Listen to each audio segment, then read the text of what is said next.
Morning Cup of Culture, Self-Expression Music. We're out here at the Maverick Center. I am here with the Hemp Don. What up, what up? Bro, you make people happy. I try. Tell them a little bit about your product. Tell them a little bit about your business. So I have two farms, one in Holden, Utah, one in Fillmore, Utah. I have a store in Fillmore, Utah under the Hemp Don, and we also have two more stores in Valley Fair Mall and Southtown Mall. One's the plug and one's Anyway, barely legal, right there in the center courtyard. Two separate businesses, both. We want to promote both of them. So, what made you get into the hemp industry? I have a Chiari Malformation, so my brain's coming out of the back of my skull, compressing my spinal cord, and they wanted me to do a brain surgery where they cut the back of my skull off, and I started smoking CBD and got off all the pharmaceuticals, and that's where I got into it. That's what motivated me. What is the biggest challenge you have right now when it comes to hemp and CBD and getting those type of things to the greater community who need it? The Department of Agriculture and the state legislature, they are bullying the hemp industry in favor of the medical marijuana big business. You know, they made $160 million in the medical marijuana industry last year, and they don't want us getting in their Kool-Aid, I guess. I don't know. So what is one thing that the average consumer can do to get involved, to make it more accessible, to help the industry grow? Well, right now we have another piece of legislation that's coming down the pipe. I don't know what it looks like, but none of the other ones have been good. So if you could reach out to your legislators and you can get on the internet, you can look up their emails and send them emails, flood their cell phones, call them, bug the heck out of them if you guys want to see more open regulations and things like that. Also, in the medical marijuana industry, we all know that Prop 2 passed and they stripped it and gutted it and took all the good parts out of it, and what they did was completely illegal. And so hopefully at some point we can figure out that and address that. So with Self-Expression Music and you sponsoring this event tonight, how did that come about? I went to a little concert where Lamb was having his kid perform. Okay. And I told him to just hit me up, especially if he's doing things with the kids, and he's got his kid out here performing, and it's awesome. So I appreciate that. We want to make sure that we're having a positive impact on the community and not just being looked at as drug dealers or whatever, It's interesting that you say that, because coming to an event like this in the community and having you sponsoring it just speaks miles to where we are in the hemp industry and where it's going with the legislature.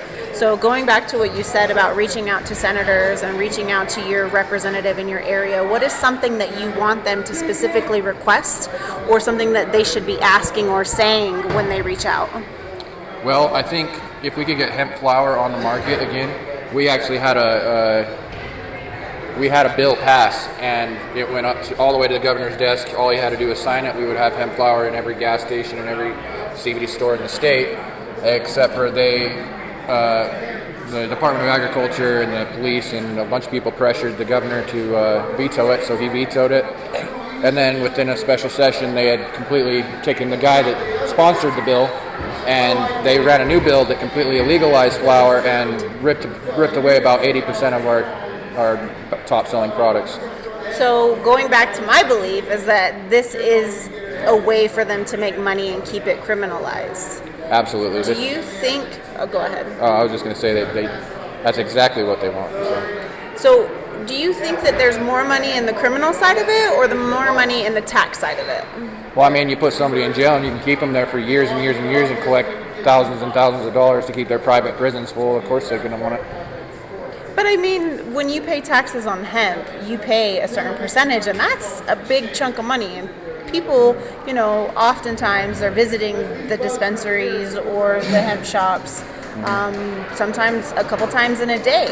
So for me, I see it as the taxation is where the money's at. So how do we get from criminalizing the people who are sick to get them what they need? What is the bridge to that? I think, and I don't want to come off catty or anything, but I think mass disobedience. we need to get everybody on Capitol Hill, and everybody needs to be standing there smoking a joint. That's Protesting is important. Protesting is important. So for people to come to a shop or to come and purchase, or just curiosity, that maybe they've never been to a shop, where do they find you? So I have a small store in Fillmore, Utah, and I have a website called thehempdon.com, and then me and my partner Shane England, we have, and Alan Naylor, we have a shop in Southtown Mall. If you're in the Salt Lake area, you can go to Southtown Mall.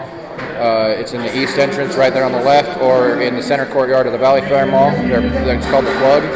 And then in Evanston, Wyoming, we have a different store where you can get all kinds of stuff that you can't get in Utah. So it's on the third exit right there by the... I know where that's at. I know right where that's at. So, I was excited to see it open. And then on that website, you can get things you can't get on my website, because mine's a Utah website where that one's a Wyoming website. So that website is mycanofplug.com. If there's anything you want to leave the people with, what is it you want to say to them, or what information should they have? Stop letting them control you.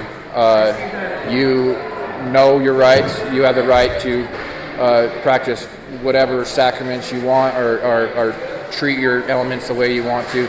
It's about time we stand up and let these what do you call them? Dictators? Dictators, yeah. And that's basically what it is too, is dictation. So dictators, stop being a dick. Open up the cannabis industry and make it more accessible for sick people, for anybody. I mean, here's the thing. We're 2023. We're at a public event at the Maverick Arena, and we have a sponsor that is a THC cannabis-friendly business. You're also supporting local business. You're supporting keeping business in America, and it's very important that we keep those tax dollars in the U.S., in the local communities. Hemp Don, do you have anything else you want to say? I think I'm good. I just want to make sure thehempdon.com, mycanofplug.com, the Hemp Don on Facebook, Utah Hemp Don on Instagram. That's where I'm at.